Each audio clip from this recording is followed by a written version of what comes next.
Saya misalnya orang kaya, ada ulama kaya, itu senengannya blonjo. Sampai bojone itu marah-marah. Saking parahnya ulama ini, kebetulan keluarga saya, ini anaknya mulai itu, anaknya kon golek utangan. Padahal nilai anaknya pertama berangkat dari rumah itu bawa uang, mau ngirimi anaknya di sarang. Itu orang Jawa Timur, kiai alim. Roh bakul kacang ning bis gak mentolo ditukoni. Roh bakul mainan saake wong tuwek Pak ditukoni. Walhasil tok sarang ku duwe entek. Tapi gowo mainan, gowo kacang putu. Saake jare. Sama-sama belanja. Dekne niate nyebar rahmate Allah. Loh saya pernah ngalami itu meskipun di ada skala yang ekstrim itu. Saya sampai sekarang anak saya mulai TK, SD tak sangoni terus. Kadang beli jajan yang dia sama sekali gak doyan. Dulu ibunya yang marah sebelum ora dipangan kok dituku Gus.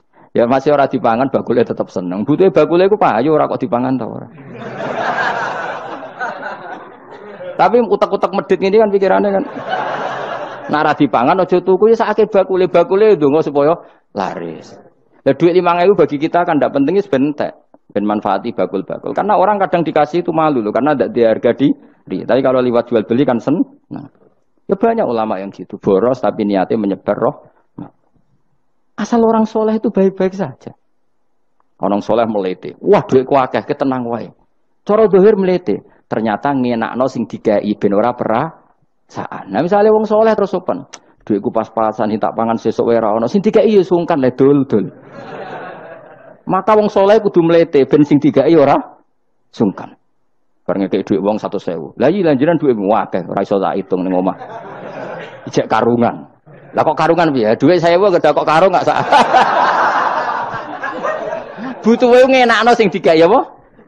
Ngenakno sing digawe. Asal wong soleh, dekne ngomong gitu itu niatnya juga soleh. Tapi nak wong ra soleh pancen mlete tenan. Bolak-balik wong ra soleh iku masalah.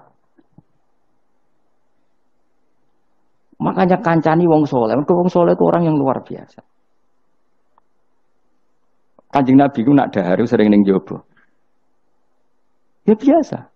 Ketok wong akeh. Karena Nabi gak ada kepentingan beliau jadi Nabi setelah Nabi Isa alaihi salam yang saking sakralnya, saking priyainya malah kebablasan dianggap sebagai anak Tuhan. Maka Nabi ngetokno kemanusiaan. Bahkan kalau dahar itu sering di luar. Gue ngetokno nak Nabi itu dah harus sebagai umumnya kayak apa orang soleh? Lho kula nate berusaha khusyuk iku meneng. Malah ngipi kuwi elek. Mergo aku ora meneng wae wibawa, nak meneng malah buyute wibawa. Akhire wong ra wani takok agama. Nak ana ora takok agama terus takok wong liya, takok rugi malah ra karu-karuan. Tapi baru kayak aku sering guyon gejlokan orang berani tanya. Baru kayak berani tanya, ilmu dikembalikan pada ahlinya. Jadi wong soleh ku ngomong terus yo barokah saenake yo barokah asal dekne soleh alim barokah terus. Tapi nak wong ra soleh goblok ibu meneng ben wibawa. Nah ibadah dianggap wali terus akeh sing sowan innalillahi wa inna ilaihi raji'un. Aneh-aneh wae. Modus iki jenenge apa? Lho iya kayak kasus di Probolinggo andai kan wong ra jubahan niku ora ono sing percaya. Dia dipercaya karena modus apa? Kesalahan. Umpama ndekne nganggo kathok seperapat terus pahpon ning pasar, ayo aku bisa gadakan uang, percaya ta ora? Baru kayak jubahan. Ibu-ibu soleh. Maka sarana kesalehan ini kalau di mata orang enggak soleh, di tangan orang enggak soleh itu bahaya. Makanya kata ulama, kata Imam Haromen, kena arah alim, urip pun biasa wae. Udah sampai kowe terlalu khusyuk terus nak ngomong dindel, padahal keliru ngomongmu iku. Mergo anti ilmu. Bener kok sampean ini bener. Ora alim wis sepeda motor ya sampai dang-dang terus sampai rokokan itu wis bener. Kowe nek bebo khusuk malah bahaya. Dikira ahlul ilmi jebule gloyor napa. Mulane kan apa mlete tak anggap pinter ini. Menutupi apa. Wis pokoke terusno dhewe. Jadi itu ada aturannya. Pokoknya yang penting itu soleh alim. Makanya saya berkali-kali cerita. Saya punya sanad sampai Sufyan bin Uyainah itu termasuk gurunya Imam Syafi'i. Ya gurunya Imam Syafi'i itu yang paling masyhur itu Muslim bin Khalid Az-Zanji ketika kecil. Beliau diajari sufi oleh Sufyan bin Uyainah. Kemudian ngaji hadis sama Imam Malik. Cuma di Indonesia yang terkenal beliau hanya muridnya siapa? Imam Malik. Sebenarnya dia ngaji lama itu malah sama Sufyan bin Uyainah. Sufyan bin Uyainah ini yang punya riwayat bahwa Nabi Isa dan Nabi Yahya pernah bertemu. Ketika bertemu di satu kampung, sing Nabi Isa tanya, Aina sirarun nas. Lalu rumahnya orang-orang fasik di mana? Sing Nabi Yahya selalu tanya, aina khiyarun nas. Lalu rumahnya orang-orang baik di mana? Ini sama-sama Nabi dan sama-sama muda. Kita tahu Nabi Isa juga wa atainaul hukma napa? Sobia. Nabi Yahya ya Yahya khudil kitab bi quwwah wa atainaul hukma sobia. Nabi Yahya juga mulai cilik alim. Nabi Isa juga mulai cilik alim. Wa yukallimun nasa fil mahdi. Maka ini sama-sama orang alim mulai kecil hanya dua itu Yahya dan siapa? Isa. Itu sezaman. Saya ulang lagi sezaman. Sama-sama anaknya orang keren. Yahya bin Zakaria, anaknya Nabi. Isa bin Maryam adalah wali besar. Nasabnya. Akhirnya Nabi Isa yang mulai tanya. Limada tas'al aina khiyarun nas. Kenapa kamu tanya rumahnya orang-orang baik di mana? Kata Nabi Yahya, kumpul orang soleh itu enak, nyaman. Ya kan nyaman kan kumpul orang soleh. Tidak ada narkoba, tidak ada kegaduhan, tidak ada berisik. Terus gantian Nabi Yahya tanya, lima datas al aina sirarunas. Lalu kenapa anda tanya di mana rumahnya orang-orang buruk? Terus kata Nabi Isa, anan Nabi, saya ini Nabi, biman zilati tobib, ibarat dokter, udawil marto. Maka saya mengobati yang sakit. Kalau anda seorang dokter, nyari sampling penyakit, nyari di endemik daerah penyakit apa daerah sehat? Penyakit. Ya tapi kalau kamu takut ketularan, nyari daerah sehat apa daerah berpenyakit? Itu sama-sama madhab dalam ilmu. Dulu itu ya biasa, perbedaan seperti itu biasa saja. Karena semuanya karena ilmu. Sekarang enggak, kubu sebelah ya ngotot, kubu sebelah ya dalile pokoknya. Mana ada ilmu dalile pokoknya? Pokoknya kunut itu gini, kalau enggak kunut gini. Memangnya Imam Syafi'i lahir tahun berapa? Kunut enggak kunut itu ada sebelum tahun 12 dan tahun 26. Gue eleng-eleng. Nak di vulgar roh cari vulgar. Nah iku ra paham banget tenan. Maka orang-orang alim tahunya ya kunut dadak kunut itu al khilaf baina madzhab Syafi'i wa madzhab Abi Hanifah. Sekarang tahu-tahu di zaman akhir jadi politik identitas. Kayak misalnya begini, tak contohkan lagi perdebatan. Pakai peci putih. Gus Naji itu putranya Mbah Mun, meyakini pakai peci itu sunat sehingga santrinya pakai peci putih. Mbah saya, Ki Hamid Pasuruan juga pakai peci putih. Santri Sidogiri semuanya pakai peci putih karena putih itu sunat ya sudah pakai peci putih. Tapi kalau Mbah Mun itu santrinya nggak boleh pakai peci putih, haram kata beliau. Kata beliau, dong kaji nih wong desa-desa nganti adol Tegal, adol sawah. Mbok saingi ketu 5.000 kata beliau. Nglarakno atine wong dosa apa haram? Dosa, Mbah. Lah ya iku dosa, mulane haram. Sehingga takannya akan santri sarang semua. Enggak ada santrinya bangun pakai peci putih. Kecuali yang sudah kaji. Karena pikiran beliau itu menyakiti orang katanya. Karena kajiannya Adol Tegal disaingi 5.000. Tapi Mbah Mun sebagai orang alim yang membiarkan pondoknya Gus Naji pakai peci putih. Mbah Naji juga membiarkan ketika pondoknya Mbah Mun pakai hitam. Makanya saya keterusan peci. Saya itu sudah kaji. Tapi karena saya mulai dulu nggak pernah pakai peci putih terus keterusan sampai sekarang. Tapi suatu saat aku juga nganggukan kan, entah kapan suatu saat. Jadi aku soal Nabi keturunan iri, keterusan diharamno terus kebablasan ini. Itu logika istihad. Sama misalnya khasnya ulama itu pakai jubah, pakai apa? Ya sudah itu khasnya ulama. Terus kayak misalnya neng parkiran macak ngono, alasannya anu tuh ulama. Kira-kira menyinggung orang apa ndak kira-kira?